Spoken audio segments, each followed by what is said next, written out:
Assalamualaikum warahmatullahi wabarakatuh. Kami dari kelompok 6 akan mempresentasikan materi tentang akuntansi perusahaan induk dan perusahaan anak. Di sini kami beranggotakan 3 orang. Yang pertama Sanatun Media, Ratu Widiawati, dan Erni Poli. Untuk materi yang pertama akan dijelaskan oleh saya, Sanatun Media. Perusahaan induk atau parent company adalah perusahaan yang memiliki sebagian besar dari atau seluruh saham yang beredar dari perusahaan lain sehingga berhak untuk mengendalikan operasi dan manajemen perusahaan lain tersebut. Sedangkan holding company adalah suatu perusahaan yang dibentuk dengan tujuan khusus untuk memiliki saham-saham dan mengendalikan operasi perusahaan lain di mana pendapatannya berupa dividen dari seluruh saham yang dimilikinya. Sedangkan perusahaan anak atau subsidiary company adalah perusahaan yang manajemen dan operasinya dikendalikan baik oleh perusahaan induk ataupun holding company.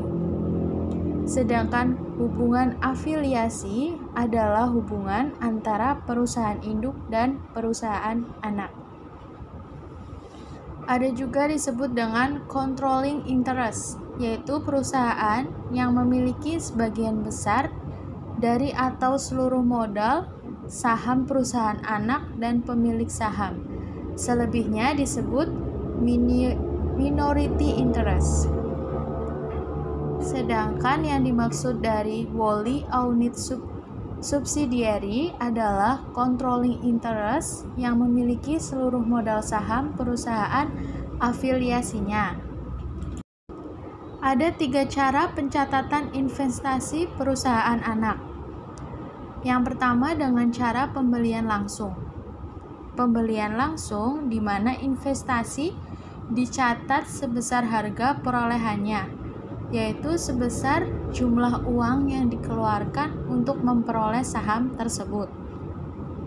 Cara yang kedua adalah dengan ditukar dengan aktiva lainnya, di mana aktiva dicatat sebagai harga pasar daripada aktiva yang diserahkannya. Dan cara yang terakhir atau yang ketiga ditukar dengan surat berharga, di mana dicatat sebesar harga pasar dari surat berharga yang diserahkan.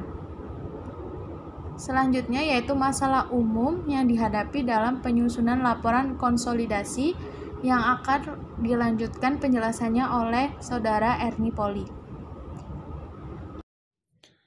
Materi yang berikut masalah umum yang dihadapi dalam penyusunan laporan konsolidasi. Periode di mana laporan konsolidasi tersebut disusun yaitu apabila hubungan afiliasi timbul setelah perusahaan anak berdiri dan beroperasi. Yang berikut pemilikan saham dari perusahaan yang sudah berjalan. Dalam hal ini, pemilikan saham mungkin kurang atau seluruhnya dari saham yang beredar. Yang ketiga, metode harga perolehan, yaitu suatu metode pencatatan investasi dalam perusahaan induk perlu melakukan penyesuaian terhadap perusahaan atau perkembangan yang terjadi dalam perusahaan anak, kecuali apabila terjadi penjualan atau pembelian tambahan atas saham yang dimiliki. Yang keempat, pembagian dividen dari saldo laba yang ditahan saat pemilikan saham. Di dalam metode harga perolehan, penghasilan perusahaan induk atas investasi saham di perusahaan anak akan timbul apabila perusahaan anak telah membagi dividen, tetapi mungkin saja terjadi pembagian dividen oleh perusahaan anak atas laba yang diakumulasikan sebelum pemilikan saham oleh perusahaan induk terjadi. Yang berikut laporan keuangan yang dikonsolidasi atau persoalan khusus. Persoalan-persoalan khusus yang timbul pada pemakaian metode harga perolehan dan metode equity adalah: yang pertama, pembelian saham langsung dari perusahaan anak. Yang kedua, perusahaan anak memiliki lebih dari satu jenis atau golongan saham yang beredar. Yang ketiga, saham bonus atau stok dividen dari perusahaan anak. Yang keempat, laba atau rugi dari transaksi antara perusahaan yang berafiliasi. Yang kelima, pemilikan obligasi atau surat berharga lainnya antara perusahaan yang berafiliasi. Terima kasih. Baik, saya Ratih Widiawati akan menjelaskan materi selanjutnya, yaitu isi dari modul pertemuan ke-14 tentang akuntansi perusahaan induk dan perusahaan anak.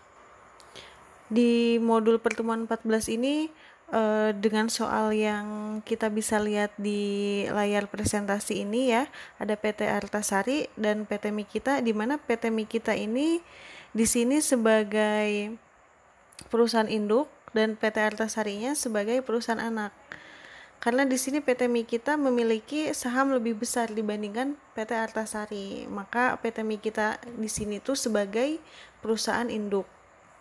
Nah, dari soal yang kita lihat dari layar presentasi ini, kita diminta untuk membuat neraca lajur konsolidasi PT Mikita dengan PT Artasari, dan diminta untuk membuat neraca konsolidasi PT Mikita dengan PT Artasari.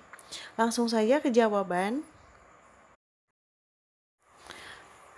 Oke, sebelum kita melanjutkan untuk mengisi neraca lajur konsolidasi PT Mikita dengan PT Artasari, kita harus buat kolom dulu. Nah, di sini kita ada 7 kolom ya, yaitu rekening-rekening neraca, PT Mikita, PT Artasari, eliminasi, dan neraca konsolidasi.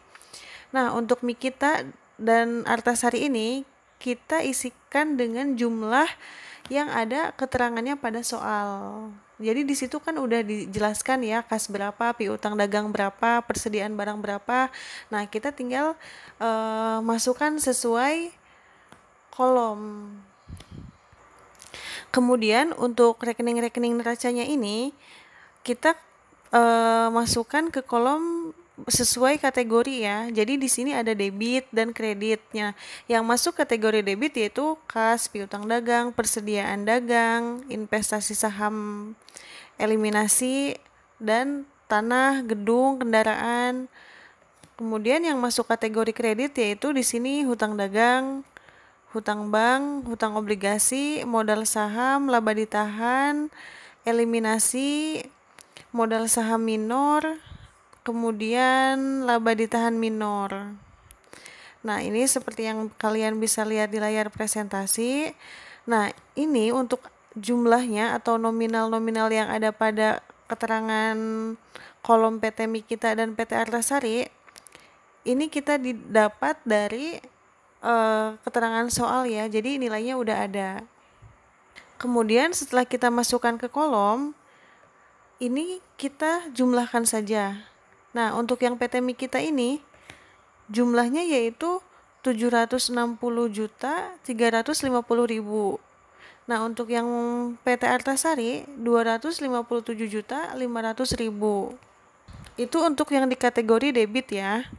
Kemudian untuk yang di kategori kreditnya setelah dijumlahkan sama ya. Jadi ini harus balance antara kategori yang debit sama kredit. Nah, di sini saya akan menjelaskan untuk bagian yang rekening investasi saham PT Artasari. Di sini kenapa 163.350.000? Yaitu kita dapat dari pembelian, maksudnya PT Mikita membeli 900 lembar saham PT Artasari dengan harga 181.500 per lembarnya. Jadi jadi 900 lembar ini kita kalikan 181.500, maka jumlahnya yaitu 163.350.000. Nah, hasil ini kita masukkan ke kolom yang PT Mikita. Karena yang membeli itu PT Mikita, maka ini masuk ke investasi saham PT Mikita. Oke, selanjutnya yaitu di sini ada modal saham PT Mikita di kategori kredit yaitu 663.350.000. Mungkin ada teman-teman yang bertanya dapat dari mana nilai 663.350.000. Nah, di sini saya akan jelaskan bahwa nilai tersebut didapat dari 900 lembar saham yang dibeli oleh PT Mikita kepada PT Artasari yang jumlahnya 163.350.000. Itu ditambahkan dengan modal saham awal PT Mikita yaitu jumlahnya 663.350.000. Maka kita masukkan ke kolom PT Mikita pada keterangan modal saham PT Mikita. Selanjutnya kita ke kolom eliminasi. Nah, di sini ada debit dan kredit. Untuk pertama kita menghitung yang eliminasi 75% modal saham di kategori debit. Caranya di sini kita mengkalikan antara 180 juta modal saham PT Artasari dikali dengan 75%, maka hasilnya 135 juta. Nah, untuk yang selanjutnya sama, eliminasi 75% laba ditahan yaitu di sini laba ditahan PT Artasari 37.800.000 dikalikan 75%, maka hasilnya 28.350.000. Oke, ini masuk ke kolom kredit. Nah, kemudian untuk yang kategori akun kredit ini ada eliminasi 75% untuk modal saham PT Artasari. Kita masukkan di kolom eliminasi yang bagian debit. Kemudian laba ditahan PT Artasari yang eliminasi 75%-nya juga sama, masuk di kolom debit. Setelah itu kita jumlahkan dari masing-masing kategorinya. Nah, di sini jumlahnya 163.350.000 sama, oke, balance. Kemudian untuk selanjutnya kita ke neraca konsolidasi. Nah, untuk di neraca konsolidasi ini kita menjumlahkan saldo-saldo rekening dari PT Mikita dan PT Artasari. Nah, bisa kalian lihat di sini kita menghitung atau menjumlahkan kas PT Mikita dengan PT Artasari yaitu 25.700.000 dengan PT Artasari 9.500.000, maka hasilnya 35.200.000. Nah, untuk selanjutnya sama, kita tinggal jumlahkan saja, oke. Dan masuk ke debit ya, neraca konsolidasi di bagian debit, masuk ke debit. Nah, tapi untuk yang invest saham PT Artasari ini yang 163.350.000 ini nggak harus dimasukin ke debit ya, karena ini nanti akan masuk di kredit, kategori kredit. Nah, ini untuk yang kategori kredit, hutang dagang, hutang bank, hutang obligasi, ini kita tinggal jumlahkan dan pindahkan saja ya. Ini ada hutang dagang 15.200.000 ditambah 8.200.000 yaitu 23.400.000. Hutang bank juga sama, dijumlahkan caranya. Kemudian untuk yang hutang obligasi kita tinggal pindahkan saja. Nah, ini yang saya maksud tadi. Nah, ini untuk yang modal saham PT Mikita 663.350.000 kita masukkan ke neraca konsolidasi, masuk ke kredit ya. Nah, kemudian untuk yang laba ditahan PT Mikita ini masuk ke kredit juga 43.500.000. Kemudian untuk yang modal saham PT Artasari kan 120 juta ya. Nah, ini dikurangi eliminasi 75%, maka masuk ke kreditnya yaitu 45 juta. Kemudian untuk laba ditahan PT Artasarinya juga sama, dari 37.800.000 dikurangi eliminasi 75%, yaitu ini 28.350.000, maka hasilnya 9.450.000. Nah, kita jumlahkan untuk yang neraca konsolidasi ini masing-masing antara di kolom debit dan kredit, hasilnya balance ya, seperti yang bisa kita lihat yaitu 854.500.000. Oke, selanjutnya jawaban yang nomor 2, neraca konsolidasi PT Mikita dan dengan PT Artasari. Nah, di sini kita kategorikan mana yang masuk aktiva, hutang dan modal. Nah, untuk yang masuk kategori aktiva yaitu kas, piutang dagang, persediaan barang dagang, tanah, gedung, dan kendaraan. Nah, kita isi dari jumlah atau dari nilai yang kita dapat dari neraca konsolidasi di atas, kita pindahkan ke sini ya. Nah, untuk kas ada 35.200.000, piutang dagang 14.100.000, tanah 365.700.000, gedung 253.800.000, kendaraan 150.400.000. Nah, maka kita totalkan yaitu 854.500.000. Nah, kemudian untuk yang masuk ke kategori hutang dan modal nih, untuk yang hutang dagang 23.400.000, hutang bank 52.700.000, kemudian di sini ada hutang obligasi. Nah, kita jumlahkan dari hutang ini, maka didapat 93.200.000. Kemudian untuk yang modal di sini ada modal saham atas hak pemegang saham minor. Nah, ini modal sahamnya 45 juta, laba ditahannya 9.450.000, maka ditotalkan hasilnya 54.450.000.